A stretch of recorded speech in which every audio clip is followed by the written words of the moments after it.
You're sitting in a cafe, not a trendy one, a cheap one. The coffee is bitter. Outside, motorbikes buzz by in a city you once dreamed of living in, but you're not looking at the scenery, you're staring at your phone, your banking app is open, the number you see makes your stomach tighten. It's low, dangerously low, the dream of freedom, the one you told all your friends about, it's starting to feel like a countdown clock to failure. We've all been there, that moment where the reality of this life still hits you like a ton of bricks. The dream is free, the execution is not. Today, we're not talking about making $10,000 a month. We're not talking about infinity pools or business class flights. We are talking about something far more important. We are talking about survival. This is the 0K per month roadmap. This is the story of your first year as a digital nomad. And more importantly, this is the guide to making sure there's a year two. Because here's the secret no one tells you. The goal of your first year isn't to get rich, it's to not go home. Stay with me. By the end of this episode, you will have a realistic, battle tested framework, a guide for navigating the most difficult and most rewarding 12 months of your life. We're going to break it down into four distinct phases: the runway, the panic zone, the pivot point, and the plateau.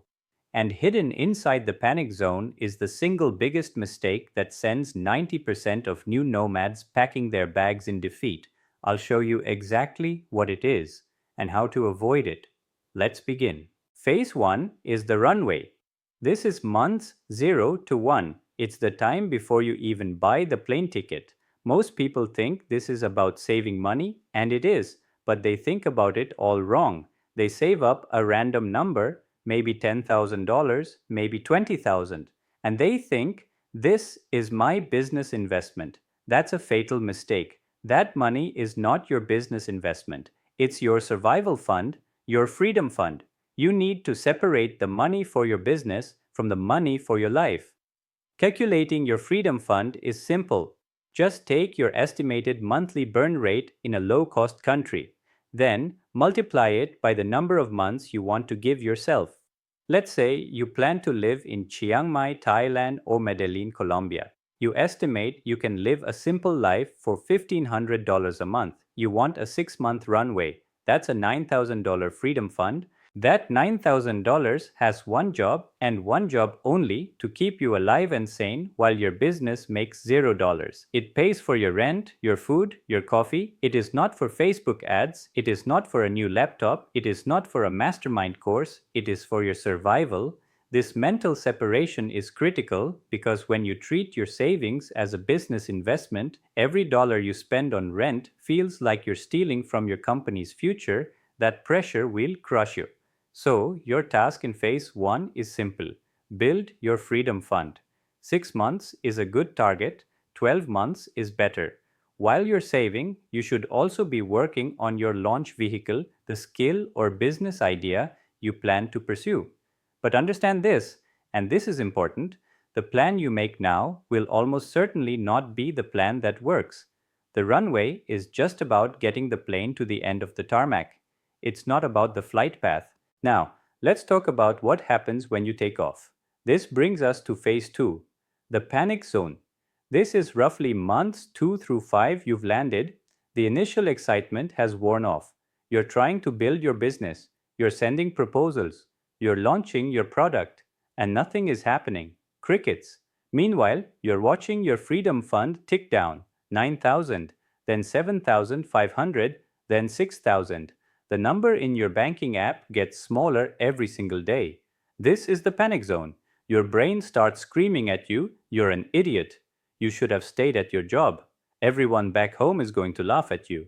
This is where most people quit, and it's where they make the single biggest mistake. The mistake is tying their identity to their initial plan. They think, "I am a freelance copywriter," or "I am an SaaS founder." When that specific identity fails to get traction, they interpret it as a personal failure. They think, "I am a failure," and so they book a flight home with their tail between their legs.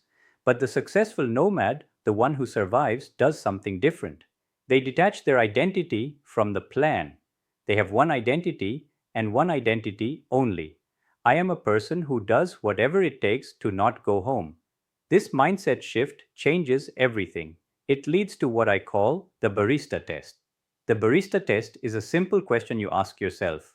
Am I willing to go work at a local coffee shop or teach English or bartend to extend my runway by another month? If your ego says no, your journey is probably over. But if you can honestly say yes, if you're willing to do something unglamorous to buy yourself more time, you've just passed the most important test of your first year because you've realized the goal isn't to be a successful freelance copywriter in month 3. The goal is to still be here in month 6, detached from the plan, attached to the mission. The mission is survival. Do not let your ego write a check your bank account can't cash. Survive the panic zone.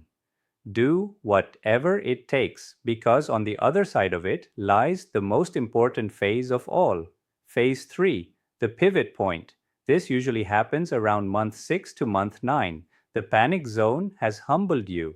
Your original grand vision for a 6-figure automated business is in the trash. You're just looking for a way to make a dollar, any dollar. And because you're no longer blinded by your original plan, you start to see the world differently. You start to see problems.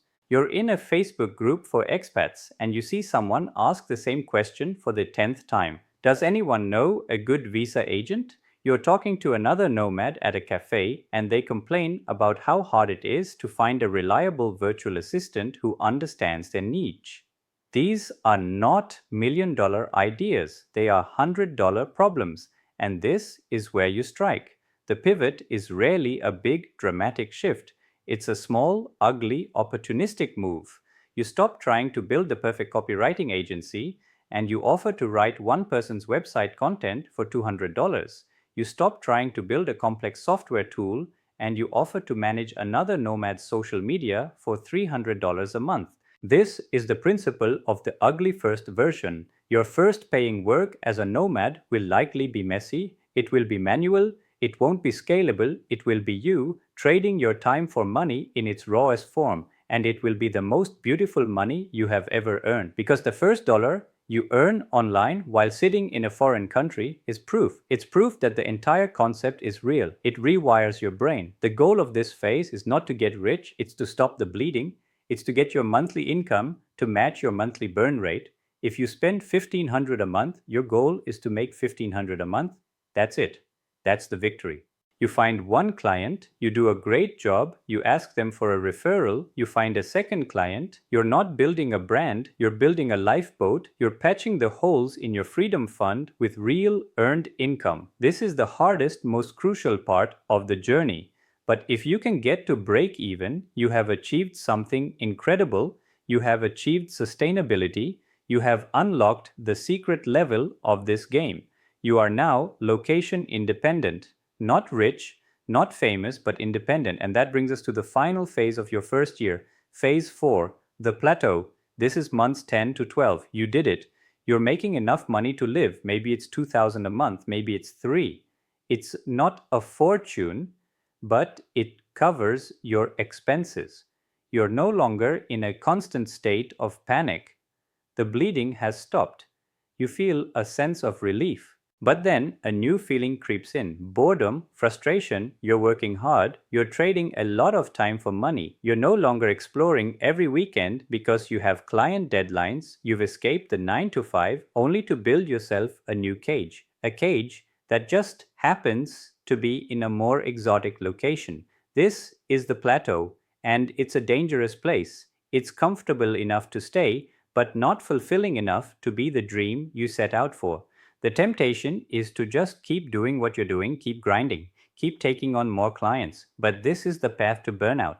The goal of the plateau is not to work harder, it's to work smarter. The key word for this phase is systems.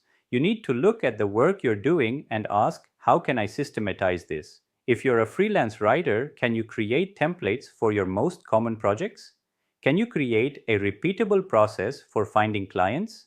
If you're a social media manager, can you use scheduling tools to batch your work? Can you create a standardized onboarding process for new clients? You need to start creating assets. A system is an asset. A template is an asset. A repeatable process is an asset. These things begin to separate your time from your income. You're not trying to scale to the moon yet.